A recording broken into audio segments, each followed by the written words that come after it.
Hi guys, welcome back to my channel. আজকে আমি আবারও একটি টিফিন রেসিপি নিয়ে তোমাদের সামনে হাজির হয়েছি। শুধুমাত্র টিফিনে না, এটা বাচ্চাদের সকালবেলা জলখাবারও রাখতে পারো। একদম হেলদি আর টেস্টি। আর বাচ্চাদেরকে এই খাবারটা একবার বানিয়ে দিলে বাচ্চারা বারবার বায়না করবে খাবার জন্য। আর এই খাবারটা খেলে বাচ্চাদের অনেকক্ষণ কিন্তু পেটটাও ভরা থাকে। তো ভিডিওটা সম্পূর্ণ দেখো, আশা করছি তোমাদেরও খুব ভালো লাগবে। আর ভিডিওটা ভালো লাগলে অবশ্যই একটা লাইক শেয়ার করে দিও। আর যারা চ্যানেলের নতুন বন্ধু, চ্যানেলটিকে সাবস্ক্রাইব করে পাশে থাকা বেল আইকনটি অবশ্যই প্রেস করে দেবে। বাচ্চাদের টিফিন নিয়ে কিন্তু আমাদের মায়েদের খুব চিন্তা হয় যে বাচ্চারা টিফিনটা ঠিকমতো খাবে কি না। তাই প্রত্যেকদিন প্রায় নানা ধরনের টিফিন কিন্তু তাদেরকে বানিয়ে দিতে হয়। তো এভাবেও একদিন বানিয়ে দেবে, আশা করছি তোমাদের বাচ্চাদেরও খুব ভালো লাগবে। আমার ছেলে তো এটা ভীষণই পছন্দ করে। তো এই রেসিপিটা বানানোর জন্য কি লাগছে দেখে নিই। প্রথমে আমি এখানে 2 পিস পাউরুটি নিয়েছি। স্লাইস করা পিসের যে পাউরুটিগুলো সেগুলো নিয়েছি। তারপর সাইড থেকে কেটে বাদ দিয়ে দিলাম। তোমরা চাইলে সাইডটাও রাখতে পারো, অসুবিধা তাতে কিছু নেই। তো আমি একটু দেখতে সুন্দরের জন্য সাইডগুলো কেটে নিলাম। তারপর 2 ভাগ করে নিয়ে আবারও 2 ভাগটাকে 4 ভাগ করে নিলাম। তো এইভাবে তোমরা অনেকগুলোই বানাতে পারো, আমি কিন্তু এই 4 পিসই বানাবো। এবার একটা 10 টাকার যে ডেইরি মিল্কের চকলেটগুলো হয় সেই চকলেটটা নিয়ে সেটাকেও 4 ভাগ করে নিয়ে পাউরুটির যে ভেতরে অংশটা সেটার মধ্যে ঢুকিয়ে দিলাম। দুটোর মাঝখানে দিয়ে দিতে হবে। এবার চলে যাব নেক্সট স্টেপে। তার জন্য একটা বাটির মধ্যে প্রথমে একটা রুম টেম্পারেচারে থাকা ডিম নিয়ে নেব।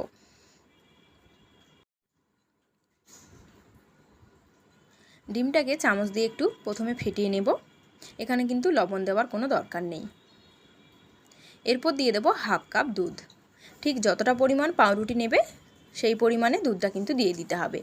এখানে একটা ডিমে আমি হাফ কাপ মতো দুধ দিয়েছি।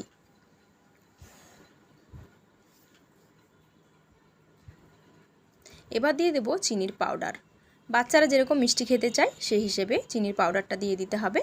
এখানে আমি 1.5 চামচের মতো চিনি দিয়েছি। আর একটু ভ্যানিলা এসেন্স দিয়ে দিলাম। 1 ফোঁটা দিলেই কিন্তু হয়ে যাবে। আর তোমরা যদি ভেতরে চকলেট না দাও সেক্ষেত্রে চিনির পরিমাণটা একটু বাড়িয়ে নেবে। এবার দেখো পাউরুটি যে স্লাইসগুলো কেটে রেখেছিলাম সেগুলো এই দুধ আর ডিমের মধ্যে ডুবিয়ে দিলাম। তারপর 5 মিনিটের মতো একটা পিঠ দেওয়ার পর ঢাকা দিয়ে রেখে দেব।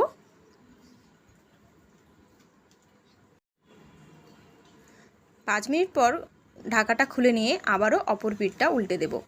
তারপর আরও 2-3 মিনিট ওই পিঠটাও ভিজিয়ে নেব। তাতে কি হবে, পাউরুটিটা একদম সফট তৈরি হবে।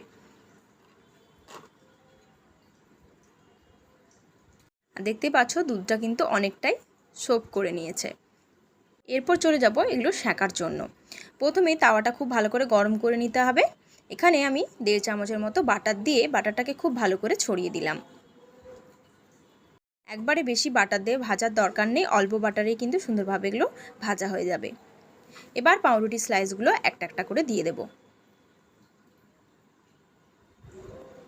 ডিম আর দুধ দেওয়ার কারণে কিন্তু পাউরুটিগুলো একদম সফট তৈরি হবে, যাতে কি হবে বাচ্চারা খুব পছন্দ করবে এগুলো খেতে। অনেক সময় আমরা পাউরুটি দিয়ে স্যান্ডউইচ বানিয়ে দিই, শক্ত হয়ে গেলে বাচ্চারা কিন্তু খেতে চায় না। তো এইভাবে যদি বানিয়ে দাও বাচ্চাদেরকে, বাচ্চারা কিন্তু অনায়াসেই খেয়ে নেবে। শুধুমাত্র বাচ্চারা না, বড়রাও কিন্তু ব্রেকফাস্টে এই রেসিপিটা ট্রাই করতে পারো। আশা করছি খুবই ভালো লাগবে। তো এক পিঠ সেঁকা হয়ে গেলে আমি অপর পিঠটা উল্টে দিলাম। হালকা একটু লাল বর্ণ হয়ে গেলে হয়ে যাবে।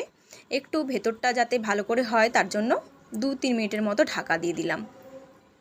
এরপর দেখো সাইডগুলো একটুখানি সেঁকে নিচ্ছি, যাতে চারিপাশটাই খুব ভালোভাবে সেঁকা হয়ে যায়। আর হালকা হালকা যখন ব্রাউন কালার এসে যাবে বুঝতে হবে যে হয়ে গেছে।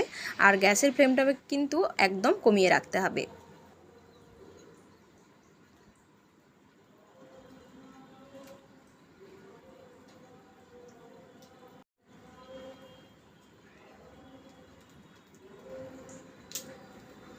মোটামুটি প্রায় সেঁকা হয়ে গেছে। এখন আমি একটা পাত্রে তুলে নিচ্ছি।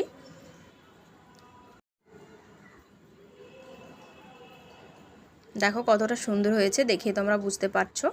তো এটাকে আরও সুন্দর করার জন্য আমি একটু চকলেট সিরাপ দিচ্ছি। তোমরা চাইলে চকলেট সিরাপটা স্কিপও করতে পারো, এমনিতেও খেতে ভালো লাগে কারণ ভেতরে তো চকলেট আমি দিয়েইছি। জাস্ট একটু সুন্দর দেখানোর জন্য উপর থেকে চকলেট সিরাপটা দিয়ে দিলাম। যে জিনিসটাই বানায় না কেন সেটা দেখতে সুন্দর হলে বাচ্চারা কিন্তু আকর্ষিত হয়, যার ফলে কিন্তু টিফিনটা খুব ভালোভাবে খেয়ে নিতে পারে। তো রেসিপিটা কেমন লাগলো তোমরা কিন্তু আমাকে জানিও। এর আগেও কিন্তু আমি অনেক টিফিন রেসিপি শেয়ার করেছি, তোমাদের সবথেকে কোনটা ভালো লেগেছে অবশ্যই কিন্তু আমাকে সেটাও জানিও। আর ভেতরটা কতটা নরম হচ্ছে সেটা তোমাদেরকে আমি চামচ দিয়ে কেটে দেখালাম। এরপর দেখো টিফিন কৌটোটা আমি সাজিয়ে নিচ্ছি। তো একটু ঠান্ডা হলে টিফিন কৌটোটা সাজিয়ে নিতে হবে। তো আজকের মতো আসি, দেখা হবে নতুন কোনো রেসিপি নিয়ে। ততক্ষণ সবাই ভালো থাকবে, সুস্থ থাকবে।